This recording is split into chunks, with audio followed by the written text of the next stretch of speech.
மிக தெளிவான விஷயங்கள் நம்மை சுற்றி நடப்பதை பற்றிய அறிவு வந்துகிட்டே இருக்கும். கொஞ்சம் காலம் ஆக ஆக ஒரு 10 வயசு, 15 வயசு, 20 வயசு வரும்போது மிகப்பெரிய ஒரு மனதில் மிகப்பெரிய மாற்றங்கள் உருவாகி கொண்டே வரும்.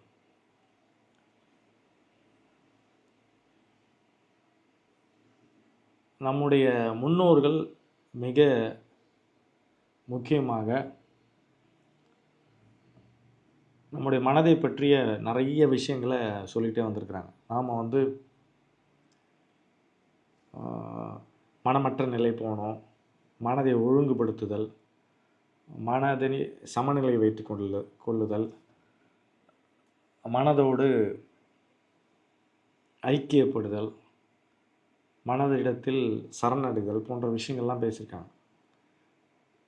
இப்போ அறிவியலில் இந்த கால அறிவியலில் நியூரோ சயின்ஸ்னு சொல்லக்கூடிய மூளையை சார்ந்த விஷயங்களில் மனதை பற்றிய ஆல்டர்ட் ஸ்டேட்ஸ்ன்னு சொல்லிட்டு மனம் கடந்த நிலையை பற்றிய விஷயங்கள்லாம் நமக்கு சொல்லிகிட்டே வராங்க. இதில் மிக முக்கியமாக நம்ம தெரிந்து கொள்ள வேண்டியது என்னவென்றால், நம்ம மனம் வந்து இன்பம், துன்பம், அமைதி, பேரின்பம்ன்ற நிலையில் இயங்கிக் கொண்டே இருக்கும். அதே நேரத்தில் மனம் மிகுந்த அமைதியாக இருக்கும்போது மிகப்பெரிய மாற்றங்கள் உருவாகுது. மனமற்ற நிலையில் புதிய புதிய விஷயங்கள் நமக்கு நடந்து கொண்டே வருகிறது.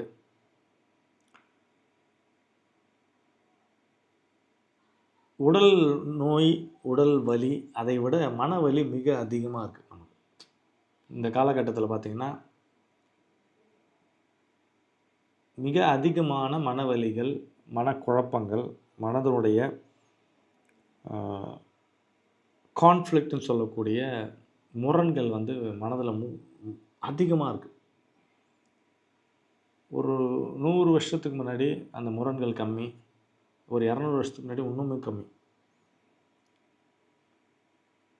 ஒரு தகவல் வரணுன்னா கூட அந்த தகவல் வர்றதுக்குள்ளே இன்றைக்கி ஃபோன் பண்ணி ஒரு தகவல் சொல்லிடுறோம், அடுத்த செகண்ட் அங்கே போயிடுது. அந்த ஃபோன் பண்ணுறதுக்கான அதிர்வலையும் இருக்கு இல்லையா, மனதுக்குள்ள அதிர்வலை உடனே கம்யூனிகேட் ஆகிடுது. அதாவது உடனே வந்து இன்னொருத்தருக்கு பரவிடுது, அவங்களுக்கு போய் சேர்ந்துடுது டக்குன்னு. அப்போ என்ன ஆகுதுன்னா பாதிப்பு ஜாஸ்தியாக இருக்குது. அதே ஒரு 100 வருஷத்துக்கு முன்னாடி பார்த்திங்கன்னா ஒரு தகவல் போய் ரீச் ஆகிறதுக்குள்ளே அந்த மனநிலை ஒரு 4 நாளைக்கு பொறுத்து தான் ஒரு தகவல் போய் ரீச் ஆகுதுன்னா, இங்கே இருக்கிற மன அதிர்வுகள், மனநிலைகள் போன்ற விஷயங்கள் ஒரு மிகப்பெரிய தாக்கத்தை ஏற்படுத்தாது. அதுபோல தான் நிறைய விஷயங்கள் நமக்கு இந்த தற்கால அறிவியல் வளர்ச்சினாலும் இந்த காலகட்டத்தில் வாழக்கூடிய நாம் வந்து நிறைய மாற்றத்துக்கு உள்ளாக்கியிருக்கோம்.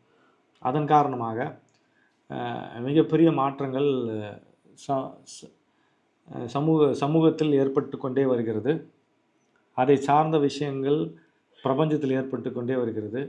இந்த காலகட்டத்தில் மனதினுடைய நெருக்கடிகள் தான் உடல் பிரச்சனையை விட, சமூக பிரச்சனையை விட, அதுக்கப்புறம் பொருளாதார பிரச்சனையை விட மன நெருக்கடி ரொம்ப ஆழமாக மனிதர்களை பாதித்து கொண்டு வருகிறது. அதுக்கு காரணம் என்ன அப்படின்னா,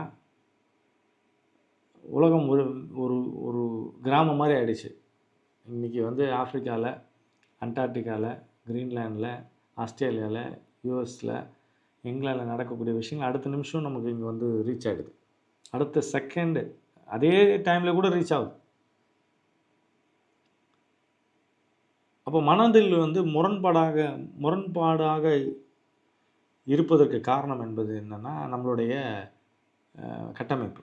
அதாவது மனதை வந்து சின்ன வயசுலேருந்து பழக்கியிருக்கும்.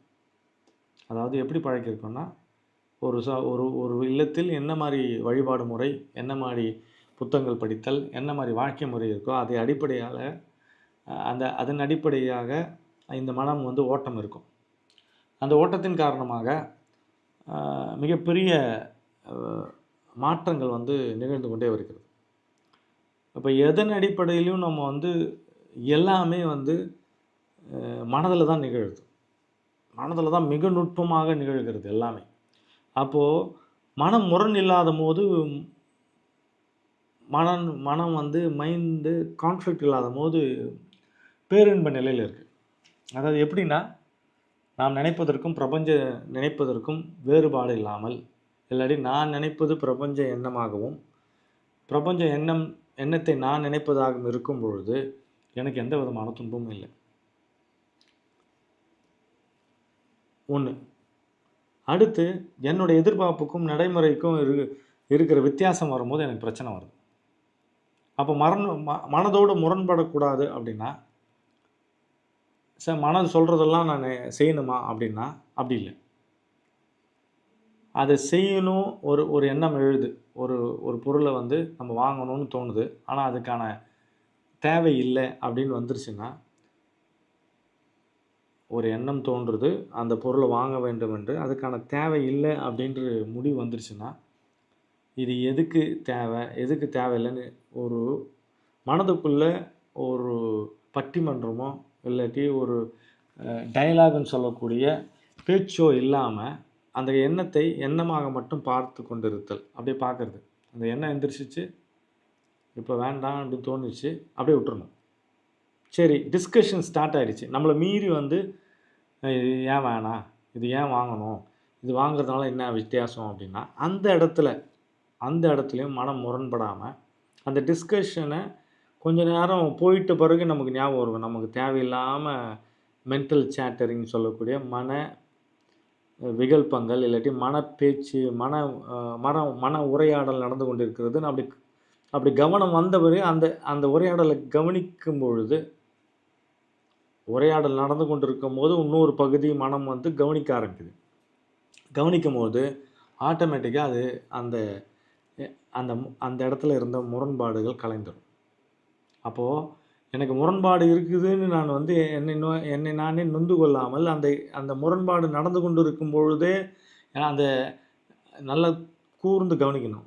ஒரு எண்ணம் வந்தபோது அதை கண்டுக்காமல், அதுக்கு மிகப்பெரிய மதிப்பு கொடுக்காம, அது தேவையில்லைன்னு விட்டுட்டு போயிட்ட பிறகு அது முரண்பாடற்ற நிலை. சரி, இல்லைன்னும் போது அடுத்த நிலையில் அது மனம் உரையாடி கொண்டே இருக்கிறது, தனக்குள்ளே பேசிக்கொண்டே இருக்கிறது. அந்த இடத்துல நீங்கள் அதை வந்து பேசாமல் இருக்கணுமே, நான் முரண்படாமல் இருக்கணுமே நினைக்காம அந்த முரண்பாடை கவனிக்க ஆரம்பிக்கும் போது மனம் வந்து அப்படியே சைலண்ட்டாக நிற்க ஆரம்பிக்கும். முதல் விஷயம் நம்ம முரண்பாடு இல்லாமல் இருப்பது. முரண்பாடு வந்த பிறகு நாம் அதை நோக்கி வந்து பயணப்படாமல், முரண்பாடு எனக்கு இருக்குதுன்னு தெரிஞ்சு அந்த முரண்பாடை கவனித்தல். அந்த இடத்துல வரும்போது மிகப்பெரிய மாற்றங்கள் நிகழும். சில நேரத்தில் நம்மளுடைய சூழல் காரணமாக மிக அதிகமான மன மாற்றங்கள், மன தாக்குதல்கள், மனதுக்குள்ளே இருக்கிற பிரச்சனைகள் நம்மளை மீறி நம்ம நிறைய தியானங்கள் பண்ணியிருப்போம், நிறைய ஆத்ம விசாரங்கள் பண்ணியிருப்போம், புத்தகங்கள் படிச்சிருப்போம், டெக்னிக்ஸ் பண்ணியிருப்போம், இல்லாட்டி மிகப்பெரிய ஆழ்ந்த சிந்தனை உள்ளவராக இருப்போம், எல்லாருக்கும் கவனமாக வந்து கருத்துக்களை சொல்லுபவர்களாக இருப்போம். நம்ம எல்லாரும் வந்து நம்மளை வந்து மன சமநிலை கொண்டவர்கள் என்று நினைத்து கொண்டு இருப்பார்கள். அதை மீறி வந்து ஒரு அதிகப்படியான மனதினுடைய அழுத்தம், தொந்தரவு, மனதனுடைய முரண்பாடுகள், ஒரு பய உணர்வோ ஏதோ ஒன்று உருவாகினே வரும் நமக்கு. இது ஆத்மாவை அடைய வேண்டும் என்ற விருப்பம் இருப்பவங்களுக்கு இது நடக்கும். எந்த காலகட்டத்திலலாம் இது நடந்தே தீரும். அப்போது வந்து ஒரு எண்ணம் தோணுது. இந்த எண்ணம் வந்து ஹாண்டிங்காக இருக்கும். திரும்ப திரும்ப திரும்ப நம்மளை அப்படியே ரொம்ப கஷ்டப்படுத்திகிட்டே இருக்கும். இதை விட்டுட்டு போனால் அடுத்த ஒரு எண்ணம் வந்து கஷ்டப்படுத்தும். அப்படியே தொடர்ச்சியாக வந்து அந்த எண்ணங்களுடைய தொகுப்பு ஒன்று மாற்றி வரும். அப்போ உள்ளே போயிட்டு நம்ம வந்து இங்கே ஒரு முரண்கள் உருவாகும். நான் இவ்வளோ தெரிஞ்சிருக்கிறேன், இவ்வளோ பயணப்பட்டிருக்கிறேன், எனக்கு இப்படி இருக்குது அப்படின்னு என்னை நானே வைத்துக்கொண்டு, என்னை நானே பார்த்து கொண்டு, மற்றவங்க என்ன நினைப்பாங்கன்னு பார்த்து கொண்டு அங்கே ஒரு முரண் உருவாகும். அந்த இடத்துல நீங்கள் என்ன பண்ணணும்னா, எண்ணம் வந்து உங்களை மீறி செயல்பட்டு உங்களுடைய மனதில் எண்ணங்களுடைய தாக்கம் மட்டுமே அதிகமாக இருக்கும்போது எண்ணத்திட்டு எண்ணத்தில் எண்ணத்தில் மாட்டிக்கொண்டு இருக்கும்போது எண்ணத்தை கவனிக்க முடியாத ஒரு கட்டத்தில் எண்ணத்துக்கிட்ட சரண்டர் அடைஞ்சிடணும். எண்ணத்துக்கிட்ட அப்படியே வந்து நீ என்னன்னா பண்ணு. நான் அதாவது இந்த இடத்துல வந்து நீங்கள் வைத்திருக்கிற கட்டமைப்புகள், புத்தகங்கள், எண்ணத்தை பற்றி புத்தகங்கள், எண்ணத்தை பற்றி ஒரு பலம், அதெல்லாம் விட்டுறணும். அதெல்லாம் அங்கே பயன்படாது. நிறைய இடத்துல பயன்படாது. அந்த இடத்துல என்ன பண்ணணும்னா, எண்ணத்துக்கிட்ட நம்ம எண்ணத்தினிடத்தில் நான் ஒப்பித்துக்கொள்ள நீ என்னன்னா பண்ணிக்கோ அப்படின்னு எண்ணத்துக்கிட்ட சரணடைந்து, அந்த சரணடைதல் என்பது எதிர்வினை ஆற்றுதல் அல்ல. அந்த சரணடைதல்ன்றது உங்களுக்கு முரண்கள் அல்ல. அதோடு அப்படியே ஐக்கியமாகி நீ என்னன்னா பண்ணிக்கோ. உன்னுடைய நிலைப்பாட்டில் இப்படி இருக்கிற இந்த எண்ணத்துலேருந்து நான் விடுபடுறதுக்கோ மாற்றி அமைக்கிறதுக்கோ நான் கையாளாதான ஆகிறேன்.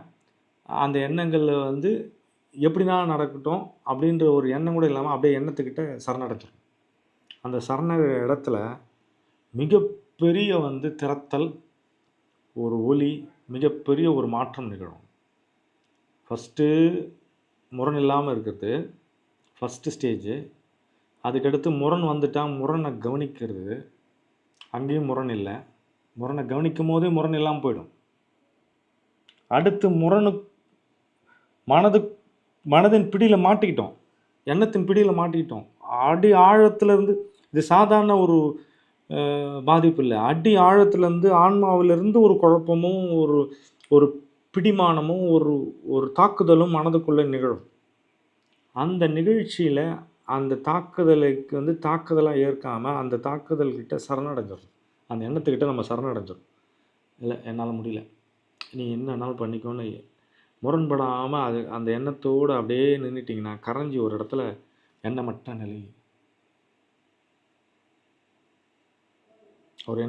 நிலை உருவாகும். இது வந்து மிக மிக முக்கியமான பதிவு. நீங்கள் மனது கூட நிறைய பேர் போராடி கொண்டு இருப்பதை உணர்கிறோம். நாம் போராடி தான் இருக்கிறோம். மனதுக்கிட்ட மிக வலிமையான ஒரு விஷயமாக இருந்து ஒரு யோக மார்க்கத்தில் மனதை நிறுத்துவது ஒன்று, அதுக்கிட்ட மனது கூடயே பயணப்படுவது ஒன்று, அதுக்கப்புறம் மனதுக்கிட்ட சரணடைதல் ஒன்று. பிறந்தது முதல் இறக்கும் வரை நம்ம வந்து மனதை பயன்படுத்தி தான் இருக்கிறோம். அந்த பயன்பாட்டின் காரணமாக நமக்கு வந்து மிகப்பெரிய ஒரு இடத்துல ஒரு மனதில் ஈகோவும் மிகப்பெரிய வைராக்கியமும் இருக்கும். என்னைக்கு வந்து அந்த மனதின் அடி ஆழத்தில் நான் இந்த மனதை கட்டுப்படுத்த முடியும் அப்படின்னு நினைத்து கொண்டு இருக்கும் வேளையில், உன்னால் இந்த மனதை கட்டுப்படுத்த முடியாது, என்னை கட்டுப்படுத்த முடியாது என்று மனது சொல்லி உங்களை மாற்றி அமைத்து உங்களை மிக ஆழமான ஒரு கட்டத்துக்கு எடுத்துகிட்டு போவோம். அது வந்து இயற்கையின் சித்தம். அந்த சித்தத்தில் ஒரு இடத்துல போய் அந்த இயற்கையை மனதுக்கிட்ட நீங்கள் சரணடைகிறத விரும்பும். அப்போ சரணடையும் போது அந்த இடத்துல அந்த உங்கள் அகங்காரம், நீங்கள் இருக்க மாட்டீங்க, ஒரு மிகப்பெரிய ஒரு ஆழ்ந்த ஒரு சைலன்ஸ் உருவாகும். அந்த சைலன்ஸ் தான் முரண்களற்ற நிலையில் மனம் இருத்தல், பேரானந்தம், பரம ஆனந்தம், த பிளெஸ்டு ஸ்டேட், த எக்ஸிஸ்டென்ஷியல் ஸ்டேட். அதாவது காலையிலேருந்து சாயந்தரம் வரைக்கும் மனதால் வாழ்கிறோம். மனதால் தான் வாழ்கிறோம். காலையிலேருந்து சாயந்தரம் தூங்கும் போதும் மனதால் தான் வாழ்கிறோம். கனவுகள் வருது. இந்த இடத்துல இந்த முரண்கள் அற்ற நிலையில் மனது கூட போராடி இந்த மூணாவது நிலையில் போராடி கையெறு நிலையில் அப்படியே நிற்கும் போது நீ என்னென்னா பண்ணிக்கப்பா அப்படின்னு இது சாத்தியமானா ஒரு நாளெல்லாம் குழப்பமாகி, ஒரு நாளெல்லாம் மனதின் பிடியில் தாக்கத்தில் மிகப்பெரிய தாக்குதலுக்கு உண்டாகி ஒரு ஸ்டேஜில் வந்து இந்த வாழ்க்கை என்னடான்ற நிலையில் ஒரு செகண்டு மட்டுமே இந்த சரணடைதல் நிகழ்வுமானால் கூட மிகப்பெரிய மாற்றத்துக்கு நீங்கள் தயாராகிட்டீங்க. இந்த பிரபஞ்சம் உங்களை நோக்கி பயணப்பட ஆரம்பிச்சிச்சுன்னு அர்த்தம். 24 மணி நேரத்தில் ஒரே ஒரு செகண்டு கூட. அப்போது மனதை வந்து ஏதோ ஒரு ஒரு பயன்படுத்தக்கூடிய கருவியாக அல்ல. மனது வந்து ஒரு குரு. மனம்தான் குரு. மனம் என்பது உங்களை எடுத்துகிட்டு போய் அதனுடைய மூல நிலைக்கு எடுத்துன்னு போய் நிறுத்தும். எந்த நிலையிலும் மனதை குறை சொல்லாதீங்க. எந்த நிலையிலும் மனதை கஷ்டப்படுத்தாதீங்க. அது நீ தப்பான ஆளுன்னு சொல்லாதீங்க. எந்த நிலையிலும் அதனோடு ஐக்கியப்பட்டு அதனோடே பயணப்பட்டு வாங்க. அது தன்னுடைய மனதின் மூலமாகி அந்த ஆன்மாவை நோக்கி உங்களை திருப்பி விட்டுரும். அதுக்கப்புறம் வாழ்க்கை என்பது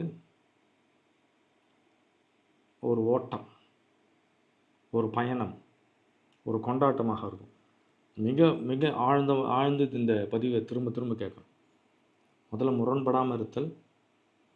முரண் உருவாயிடுச்சு, மைண்டு வந்து ஸ்டார்ட் பண்ணிடுச்சு, முரண்களோடு ஸ்டார்ட் பண்ணிச்சுன்னா அந்த முரண்களை கவனித்தல். ஒரு கட்டத்தில் அதையும் மீறி முரண்களுக்குள்ளே போய் ஒட்டு மொத்தமாக நான் எக்ஸிஸ்டன்ஸ் இது வரைக்கும் நான் கற்ற கல்வி வித்தை எல்லாத்தையும் அப்படியே நிராயுதபாணியாக நிற்க வச்சு உங்களை வந்து அந்த கட்டுப்பாட்டில் எடுக்கும். அந்த இடத்துல அதனோடு சப்மிஷன் அப்படியே சப்மிட் ஆகி சரண்டர் ஆகிட்டிங்கன்னா அந்த இடம்தான் ஞானம்.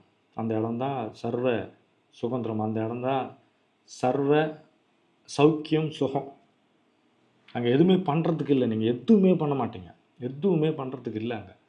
அந்த இடத்துல சரண்டர்ன்றது நீ அப்படியே கையை தூக்கிட்டு அமைதியாக, கையை தூக்குறதுக்கு கூட அங்கே இல்லை, அப்படியே அமைதியாக நீ என்னென்னா பண்ணிக்கோ, அவ்வளோதானே, பண்ணிக்கோ அப்படின்ற நிலையில் மனம் உங்களுக்கு, அதே மனம் உங்களை எந்த அளவுக்கு உங்களை பாடாய்படுத்தியதோ அந்த அளவுக்கு பூர்ணமாக, பரிபூர்ணமாக, ஆனந்தமாக அந்த மனம் தன்னை விடுவித்து கொண்டு இந்த பிரபஞ்சத்தை காட்டும்.